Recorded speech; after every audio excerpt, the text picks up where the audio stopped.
náðust við Sovétmenn í gær.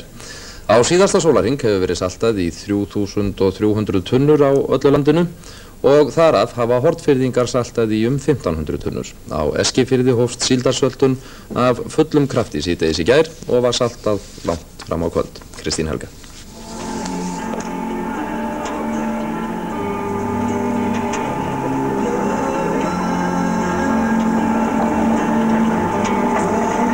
Síldarómantíkin réði ríkjum á Eskifirði í gærkvöldi og þar voru 440 tunnur saltaðar á 4 plönum í gær. Síldina helst að finna út af Hornafirði og þangað sækja bátarnir. Kunnugir hafa haft á orði að síldin sé mjög smá í ár. 2 drekklaðnir bátar komi inn til Eskifjarðar í dag og sumir bátar á Austfjörðum eru búnir með kvótann sinn. Þórarinn Hávarsson, okkar maður á Eskifirði, komst að því í dag að margir voru orðnir úrkulavonar að samningar við Sovétmenn næðust í tæka tíð. Varstu orðin svartsýnn á samningarnir við Rússa? Jú, að sjálfsögðu. Það voru allir sem að hér starfa orðin mjög svartsýnir á þetta.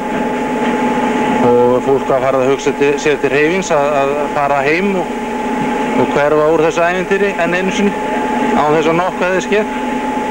Og þetta kemur á svona, ef maður segja, síðustu stundu alveg fyrir okkur.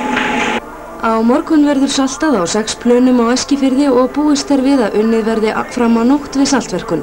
Samningurinn við Sovétmenn hljóðar upp á 20.000 tonn og 87 bátar eru á síldveiðum allt land, hver með 1100 tonna kvóta. Og það var Þórarinn Hávarsson sem tók þessar myndir á Eskifirði í dag.